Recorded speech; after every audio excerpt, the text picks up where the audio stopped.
नमस्कार। महाराष्ट्र का साप्ताहिक मौसम पूर्वानुमान का ये वीडियो आप देख रहे हैं न्यूज़ मीडिया मंच पर। दोस्तों, मैं हूं देवेंद्र त्रिपाठी। बात 3 से लेकर 9 अगस्त के बीच के मौसम की।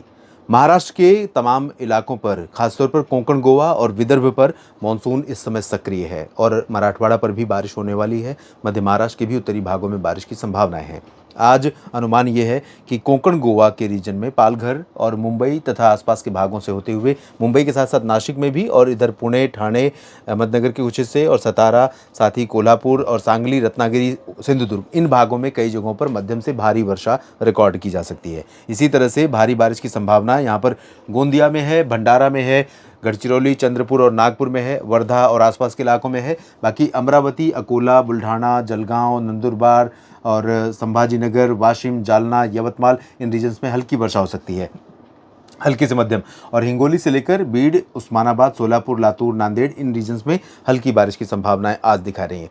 कल यहाँ पर जब ये सिस्टम जो मध्य भारत पर बना हुआ है, ये जब आगे बढ़ जाएगा 4 अगस्त को, तो 4 अगस्त को वर्धा और नागपुर से लेकर के नंदुरबार, धुले, जलगांव और नासिक तथा संभाजीनगर, अहमदनगर, मुंबई, ठाणे, इन सभी भागों में, अमरावती में भी, वाशिम और जालना में भी हो सकता है, और ठाणे, मुंबई तथा आसपास के इलाकों तक, पुणे और अहमदनगर तक, इन भागों में कई स्थानों पर मूसलाधार वर्षा हो सकती है। हो सकता है कि यहाँ पर ऑरेंज या रेड अलर्ट रहे, जहाँ पर सामान्य जनजीवन के लिए चुनौतियाँ बढ़ जाएं। ये कल की स्थिति रहेगी। उसके बाद 5 अगस्त को भी अनुमान रहेगा कोंकण, गोवा पर तेज़ बारिश का। बाकी जगहों पर बारिश की गतिविधियाँ बहुत रिड्यूस हो जाएंगी, लेकिन कई स्थानों पर हल्की वर्षा की गतिविधियाँ बनी रह सकती हैं। उसके बाद 6, 7, 8 और 9 अगस्त को, यानी आखिरी जो 4 दिन होंगे, उस दौरान ओवरऑल पूरे महाराष्ट्र पर अधिकांश जिलों में, या मैं कहूँगा कि कोंकण, गोवा को छोड़कर बाकी एंटायर रीजन पर अनुमान ये रहेगा कि बारिश की गतिविधियाँ बहुत रिड्यूस हो जाएंगी। लेकिन इसके बावजूद कई जगहों पर रुक रुक करके हल्की वर्षा,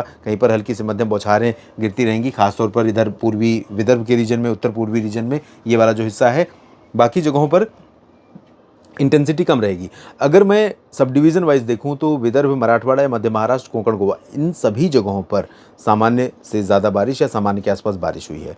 कुछ ज़िले ऐसे हो सकते हैं महाराष्ट्र में, खासतौर पर दक्षिणी मराठवाड़ा और दक्षिणी मध्य महाराष्ट्र के रीजन, जिसमें अहमदनगर हो सकता है, सोलापुर, उस्मानाबाद और जालना, हिंगोली, परभणी, नांदेड़, लातूर और वाशिम हो सकता है, यवतमाल में भी हो सकता है। थोड़ी बहुत बारिश में कमी हो, आपका एक्सपीरियंस अलग हो, आंकड़े अलग कहानी कहते हैं और रियल में अनुभव अलग होता है, क्योंकि उसकी वजह ये है कि जब जहाँ पर बरसात हो रही है वहाँ पर अगर मौसम स्टेशन लगा हुआ है, मौसम केंद्र बना हुआ है, ऑटोमेटिक वेदर स्टेशन है, तो वहाँ पर आंकड़े तो ठीक आ जाएंगे। लेकिन क्योंकि इस बार या पिछले कई वर्षों से देखें तो मानसून थोड़ा पैची हो रहा है। पैची मतलब कि आप ये उम्मीद नहीं कर सकते कि महाराष्ट्र में बारिश हो रही है तो पूरे राज्य भर में एक साथ बरसात हो रही होगी, और ऐसा कभी भी नहीं होता, क्योंकि बादलों को क्या पता कि महाराष्ट्र की सीमाएं क्या क्या हैं, कि उसको महाराष्ट्र की सीमा के बाहर यहाँ तक बरसना है कि नहीं बरसना है, यवतमाल में बरसना है या लातूर और चंद्रपुर में भी बरसना है।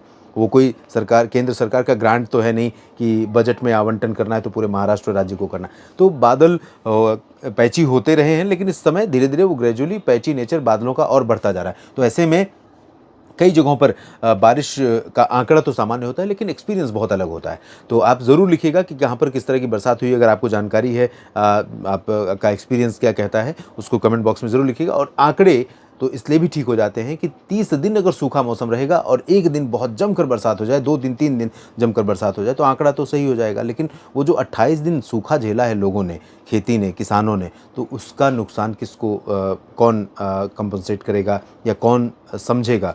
तो ये अंतर है सामान्य बारिश के आंकड़े में और एक्चुअल में किसानों के या आम लोगों के अनुभव में।